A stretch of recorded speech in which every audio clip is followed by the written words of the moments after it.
அவ்வளோதான் போங்க, இந்தியாவை முடிச்சு விட்டாங்க இங்கிலாந்து. ஏன்னா ஃபர்ஸ்ட் இன்னிங்ஸில் அடினா அடி வலுன்னு வெளுத்துட்டாங்க. இந்த ஜஸ்பிரீத் பும்ரான்னு ஒரே ஒருத்தர் தான்ப்பா இல்லை, அந்த சான்ஸை நல்லா யூஸ் பண்ணிக்கிட்டு 387 ரன் வெறும் 3 விக்கெட் தான் போயிருக்கு. அதுலேயுமே 2 ஹாஃப் செஞ்சுரி 1 செஞ்சுரி. போன செகண்ட் ஒன் டேல பும்ராட்ட ஃபர்ஸ்ட் ஓவரில் ஃபர்ஸ்ட் பால்ல திணறி கோல்டன் டக் அவுட் ஆகிட்டு போனவர் இன்னைக்கு பும்ரா இல்லைன்னு சொன்னவனே அடி பிரிச்சு மேஞ்சு 141 ரன் அடிச்சு செஞ்சுரி போட்டாப்ல.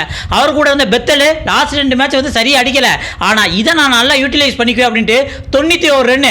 அடுத்து வந்து ஜோ ரூட் சொல்லவே வேண்டாம், ஏன்னா லாஸ்ட் 5 மேட்ச்லயே வந்து எப்படி செகண்ட் ஓடிஐல வின் பண்றதுக்கு 99 ரன் தன்னோட ஒரு ரன்னை தியாகம் பண்ணி 100 அடிக்காம வின் பண்ணது காரணமா இருந்தாரோ, அதே மாதிரி இந்த மேட்ச்லயும் 74 ரன் ஃபர்ஸ்ட் ஓடிஐலயும் வந்து நாட் அவுட் ஆகாம தான் இருந்திருக்காரு.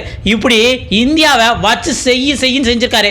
ஹாரி ப்ரூக் தான் ஒரு 14 ரன்ல அவுட். அதுக்கப்புறம் ஜாஸ் பட்லர் வந்து 13 பால்ல 41 ரன். எப்பா சாமி, என்ன வெறிகுண்டி வேங்க மாதிரி வந்து T20 மாதிரி வந்து அடிச்சு துவம்சம் பண்ணிட்டாரு. இதனால இந்தியா திணறு நினைச்சு இவங்கள எப்படா அவுட் ஆகுறது அப்படின்ட்டு. இதுல பிரசித் கிருஷ்ணா மட்டும்தான் வந்து 2 விக்கெட் எடுத்தாப்ல. மற்ற போட்ட பவுலர்ஸ் எல்லாருமே வந்து 60 ரன்னுக்கு மேல 10 ஓவர் போட்டு 60 ரன்னுக்கு மேல கொடுத்துட்டாங்க. இந்தியாவோட மிகப்பெரிய மைனஸ் பும்ரா இல்லாது அப்படின்ட்டு தெளிவா வந்து இந்தியா காட்டி கொடுத்துட்டாங்க அப்படின்னு தான் சொல்லலாம். ஆக்சுவலி என்ன நடந்தது அப்படின்னம்னா, டாஸ் வின் பண்ண இங்கிலாந்து ஆரம்பத்திலேயே வந்து இந்தியாவை அடிச்சு துவம்சம் பண்ணும், 300க்கு மேல அடிக்கணும் அப்படின்ட்டு முடிவோட தான் வந்தாங்க.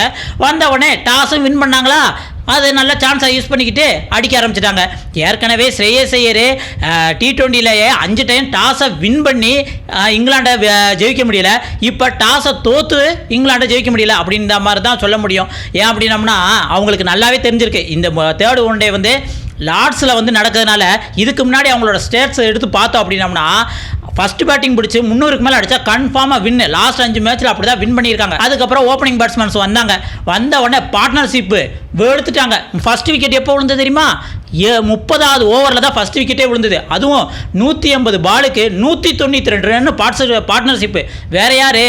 பென் டக்கட்டும் ஜேக்கப் பெத்தலும் தான். பென் டக்கட்டு ஏற்கனவே பும்ரா பாலுல தான் திணறுவார். இன்னைக்கு அவர் இல்லைன்னு தெரிஞ்சு போச்சா, வச்சு பிரித்து மேய்ஞ்சிட்டாப்ல. இன்னொரு பக்கம் ஜேக்கப் பெத்தலே ஒன்டேலே நான் தன்னோட பெர்ஃபார்மன்ஸை காட்டணும் அப்படின்ட்டு 91 ரன் அடிச்சாப்ல. ஏன்னா இதுக்கு முன்னாடி வந்து டாப் ஆர்டர் பேட்ஸ்மேன் அந்த அளவுக்கு ஒன்றும் அடிக்கல இங்கிலாந்துக்கு. ஒரு ரூட் மட்டும்தான் வந்து ஏதோ வந்து மானத்தை காப்பாற்றிக்கிறாரு அப்படின்னு சொல்லியிருக்கப்ப இப்போ எல்லா பேலும் ஃபார்முக்கு வந்துட்டாங்க. நல்ல வேலை 3 ஓடிஐயோட முடிஞ்சு போச்சு. 5 ஓடிஐ இருந்ததுன்னா இந்தியா வந்து இன்னும் கஷ்டமாக இருக்கும். ஏன்னா 968 நாளுக்கு அப்புறம் ஜஸ்பிரீத் பும்ரா விளையாட வந்ததுமே வந்து வெறும் வந்து 2 மேட்ச் தான் வந்து விளையாண்டுருக்காரு. அது மூலியம் முட்டியில் இன்ஜுரி ஆகி போச்சு.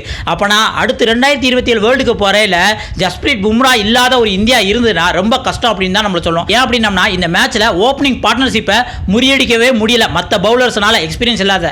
எனக்கு வந்து குல்தீப் யாதவை எடுக்கலனே தெரியல. ஏன்னா ஒரே ஒரு ஆல்ரவுண்டர் ஸ்பின் போடுறவர் அக்சர் பட்டேல் மட்டும் தான் இருக்காரு. போன மேட்ச் வாஷிங்டன் சுந்தர் இருந்தாப்ல, அவரும் இன்ஜுரியில் போனதுனால வந்து ஸ்பின் பவுலருக்கு ஆடல. ஏன்னா மிடில் ஓவரில் விக்கெட் எடுக்கல. அதுக்கு குல்தீப் யாதவை எடுத்திருக்கலாம், அதுவும் எடுக்கல. இன்னொரு ஃபாஸ்ட் பவுலர்ஸ் பூரா வந்து இன்எக்ஸ்பீரியன்ஸாக இருக்காங்க. முக்கியமாக பார்த்தீங்க அப்படின்னா, இந்த மேட்ச் வந்து பிரின்ஸ் யாதவ் எடுத்திருக்காப்ல. பிரின்ஸ் யாதவ் வந்து இந்த டைம் ரன்னை வாரி கொடுத்துட்டாப்ல. ஒரு விக்கெட் எடுத்திருக்காப்ல, மற்றபடி ரன் வாரி கொடுத்துட்டாப்ல.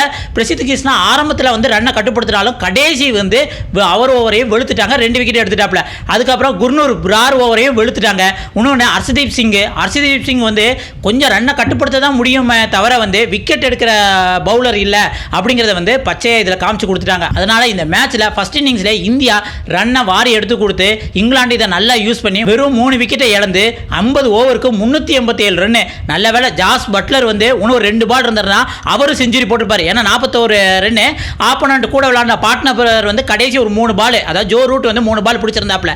அதனால வந்து ஜாஸ் பட்லர் வந்து தன்னோட 50 போட முடியல. இல்லைன்னா 4 ஆஃப் செஞ்சுரி ஆகியிருக்கும் இங்கிலாந்துக்கு. அந்த ஒரு மாதிரி நிலைமை தான். இதை பற்றி நீங்கள் என்ன நினைக்கிறீங்க? ஃபர்ஸ்ட் இன்னிங்ஸில் இந்தியா எங்கே கோட்டை விட்டுது? ஜஸ்பிரீத் பும்ரா இல்லாது உண்மையிலே இந்தியாவுக்கு மிகப்பெரிய பாதகமா அப்படின்னு உங்களுக்கு தோன்றதை மறக்காம கமெண்ட்ஸ்ல சொல்லுங்க.